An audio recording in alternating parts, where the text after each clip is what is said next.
मगनपुर गांव जो अपनी खूबसूरती के लिए जाना जाता था, जैसे कि वहाँ की साफ और सुंदर नदियाँ, हरे भरे खेत खलियान, बड़े बड़े पहाड़ और शुद्ध ताजी गमकती हवाएं। मगनपुर गांव की इस खूबसूरती को देखने के लिए लोग दूर दूर से आते थे।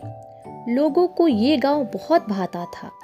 लोगों का मानना था जैसे ये गांव स्वर्ग है इस दुनिया का। मोहन और सोहन बहुत अच्छे दोस्त थे। एक दिन वो घूमने का प्लान बनाते हैं। मोहन: भाई, बहुत दिन हो गया हम लोग कहीं घूमने नहीं गए, चलो कहीं घूमने चलते हैं। सोहन: हाँ भाई, तुम सही कह रहे हो, हम लोग मगनपुर गांव चलते हैं घूमने। मैंने सुना है बहुत ही खूबसूरत गांव है और लोग उसे धरती का स्वर्ग कहते हैं। मोहन: अगर ऐसी बात है तो हमें वहाँ एक बार जरूर जाना चाहिए। फिर वो दोनों मगनपुर गांव की सैर के लिए अपने मोटरसाइकिल से निकल पड़ते हैं। जब वो लोग गांव पहुंचते हैं तो उनको लोगों की बातों पर भरोसा होने लगता है। सच में वो गांव बहुत ही खूबसूरत होता है। वहाँ की वो हरियाली, वहाँ की वो स्वच्छ नदियाँ और वहाँ की ठंडी और ताज़ी हवाएं, जैसे किसी को अगर ये मिल जाए तो उसे किसी और चीज की जरूरत ही ना पड़े। यही मन में सोचते हुए बड़े आनंद के साथ वो मगनपुर गांव की सैर कर रहे थे। घूमते घूमते सुबह से शाम हो गई, तब भी वो नहीं थके, क्योंकि उन्हें ऐसा खूबसूरत पर्यावरण पहली बार मिला था। इसीलिए वो वहाँ से जल्दी जाना ही नहीं चाहते थे। मोहन: भाई, आज तो मजा ही आ गया। सोहन: सच में भाई, ऐसे माहौल में मैं पहली बार आया हूँ जहाँ से जाने का मन ही नहीं हो रहा। मोहन: सही कह रहे भाई, लेकिन अब चलते हैं, फिर जल्द ही यहाँ वापस आएंगे क्योंकि अब रात होने वाली है। जैसे ही वो लोग जाने लगते हैं, वैसे ही एक आवाज आती है। घड़ी ले लो घड़ी। ये आवाज एक औरत की होती है जो अपने हाथों में एक घड़ी लिए खड़ी रहती है। बिमला: मेरा नाम बिमला है। साहब जी, ये घड़ी ले लो, मैं आपको ये बहुत कम दाम में दे दूंगी। सोहन: हम ये घड़ी तुमसे क्यों खरीदे, हम किसी अच्छी दुकान से ले लेंगे। बिमला: साहब जी, उन घड़ी में और मेरी इस घड़ी में बहुत अंतर है। मोहन: क्यों, क्या अंतर है? तुम्हारी घड़ी में ऐसी क्या खासियत है? बिमला: साहब जी, मेरी ये घड़ी एंटिक है और ये राजा महाराजाओं के जमाने की है। मार्केट में ये 1 लाख से कम नहीं मिलेगी, जाके पता कर लेना। लेकिन आप यहाँ हमारा गांव घूमने आए हैं, इसीलिए आप लोग मेरे गांव के मेहमान हैं, तो मैं आपको ये 10,000 में दे दूंगी। ठीक है, दे दो, ये लो 10,000 रुपए। रमेश, बिमला का पति: भाग्यवान, आज कितने रुपए की ठगी की?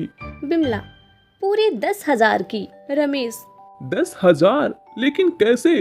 बिमला: वो कल जो आपने कबाड़ी से घड़ी लाई थी ना, उसे मैंने अपने गांव में घूमने आए लोगों से 10,000 में बेच दिया।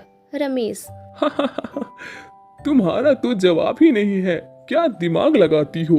इधर वो घड़ी लेके मोहन और सोहन वहां से अपने गांव लौट आते हैं। अगले दिन वो एक घड़ी की दुकान पे जाते हैं उस घड़ी को बेचने के लिए। वो उस घड़ी को दुकानदार को देते हैं। मोहन: क्या देख रहे हो भाई, ये घड़ी 1 लाख में मार्केट में मिल रही, अब जल्दी से हमें 1 लाख रुपए दे दो। दुकानदार उस घड़ी को देखता है और फिर उन दोनों को ऊपर से नीचे तक गौर से देखता है। दुकानदार: या तो तुम लोग बहुत बड़े बेवकूफ हो, या तो तुम लोग मुझे बेवकूफ बना रहे हो।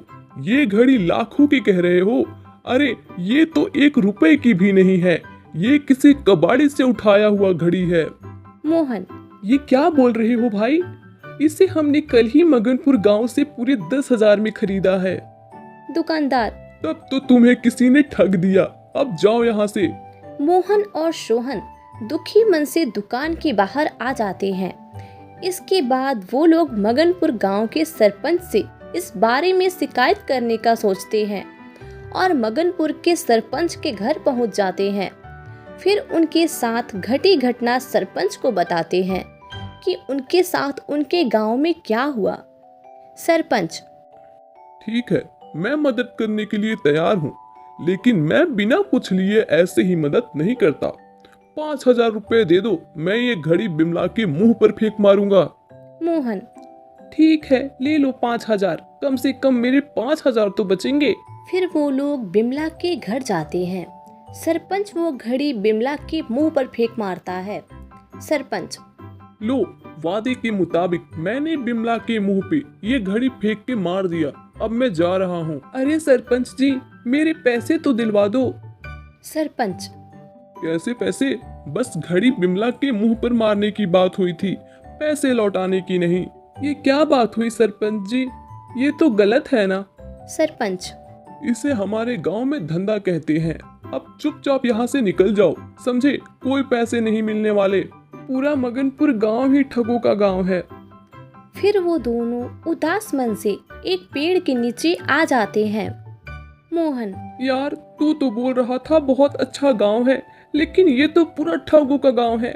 मेरा पूरा 15,000 चला गया। सोहन, सही बात है यार, ये गांव बस ऊपर से ही खूबसूरत है। हमें पुलिस में शिकायत करनी चाहिए।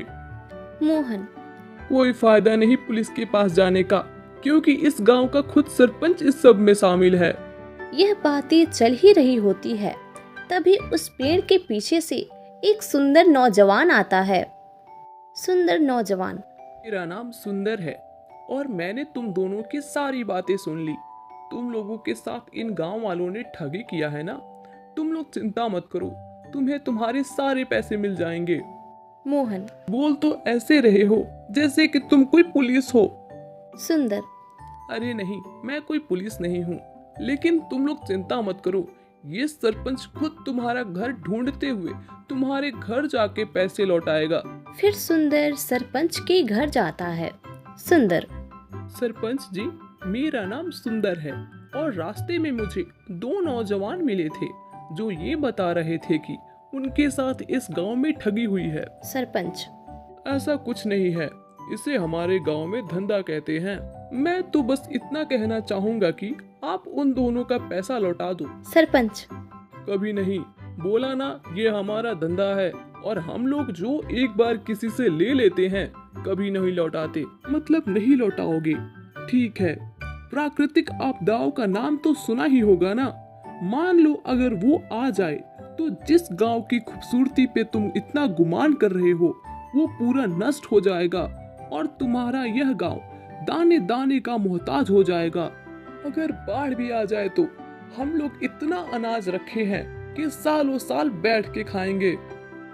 ये सुन सुंदर को बहुत तेज गुस्सा आ जाता है। वो कहता है, सुंदर, तुमने पानी की बाढ़ तो देखी होगी, लेकिन गर्मी की बाढ़ नहीं देखी होगी। अब तुम गर्मी की बाढ़ देखोगे और मेरे यहाँ से जाते ही ऐसा गर्मी का बाढ़ आएगा कि तुम लोग मरने पे आ जाओगे। और देखते हैं ये अनाज तुम लोगों को कब तक जीवित रखता है। इसकी बात सुंदर गुस्से में वहाँ से चला जाता है। सुंदर के जाते ही मगनपुर गांव में गर्मी का ऐसा बाढ़ आता है कि सब परेशान हो जाते हैं। अनाज रहते हुए भी कोई खाना नहीं बना पाता है। दिन रात सब पसीने से लथपथ रहते हैं। मगनपुर गांव जो अपनी खूबसूरती के लिए कभी जाना जाता था, उसकी हरियाली एकदम खत्म हो जाती है। नदियां सूख जाती है, जमीन पूरा बंजर पड़ जाता है और हवाएं जो कभी ठंडी और शुद्ध चलती थी वो ना के बराबर चलती है। पसीने से लथपथ रमेश सरपंच के पास आता है। रमेश, अरे सरपंच जी, कुछ करिए, गर्मी बहुत बढ़ गई है, सब भूखे मर रहे हैं, अनाज रहते हुए भी कोई खा नहीं पा रहा है। फिर सरपंच जाके गांव का हाल देखता है। उसे बहुत दुख होता है। सरपंच, मैं क्या करूं जिससे ये गर्मी का बाढ़ खत्म हो और हमारा गांव पहले जैसा खूबसूरत हो जाए, कुछ समझ ही नहीं आ रहा। फिर उसे अचानक से सुंदर की बातें याद आती है। वो रमेश से कह के एक सभा लगवाता है और सारे गांव वालों से सुंदर की कही बातों को सुनाता है। सरपंच, ये सब जो हमें मिल रहा है ये हमारे कर्मों का ही फल है। हम लोगों ने बहुत पाप किया है और ये हमें उसी की सजा मिल रही है। हमें सोहन और मोहन को ढूंढकर उनके पैसे लौटाने होंगे और संकल्प करना होगा कि आज के बाद हम लोग कुछ ऐसा नहीं करेंगे जिससे किसी को दुख पहुंचे। गांव वाले सरपंच की बातों से सहमत हो जाते हैं। फिर सरपंच बिमला और रमेश सोहन और मोहन की तलाश में निकल पड़ते हैं। उसके बाद सोहन और मोहन को उनके पैसे लौटाते हैं और माफी भी मांगते हैं। सरपंच, हमें माफ कर दो, अब हम लोग समझ चुके हैं। हमें भगवान ने वरदान स्वरूप इतना अच्छा गांव दिया, लेकिन हम लोग उसकी वैल्यू नहीं समझ पाए और कागज के टुकड़ों के लिए अपने गांव की खूबसूरती को खो दिया। उसके बाद वो लोग वापस जाने लगते हैं। तभी उन्हें वहाँ सुंदर दिखता है। सरपंच उससे माफी मांगने लगता है। तभी वो सुंदर एक साधु के रूप में आ जाते हैं। साधु जी, तुम्हारे गांव की इस ठगी के बारे में बहुत सुना मैंने। रोज कोई ना कोई यहाँ से रोता हुआ जाता था। जब पानी सर से ऊपर चला गया तब मैंने तुम लोगों को श्राप दिया, और ये श्राप का तोड़ यही था कि तुम लोगों के अंदर दया और इंसानियत आ जाए, जो कि अब आ गया है। अब तुम लोग जैसे ही अपनी गांव की सीमा को पार करोगे, तुम्हारा गांव फिर पहले की तरह हरा भरा हो जाएगा और इस गर्मी के बाढ़ से छुटकारा भी मिल जाएगा। फिर वो लोग जैसे ही अपने गांव की सीमा को पार करते हैं, उनका गांव फिर पहले की तरह हरा भरा हो जाता है और गर्मी भी खत्म हो जाती है। अब मगनपुर गांव में जो लोग घूमने जाते हैं, उनको भगवान की तरह पूजा जाता है। इस कहानी से हमें ये शिक्षा मिलती है कि कभी भी किसी को दुख नहीं पहुंचाना चाहिए और अपने अंदर हमेशा इंसानियत को जिंदा रखना चाहिए। यहीं पे इस कहानी की समाप्ति हम कर देते हैं।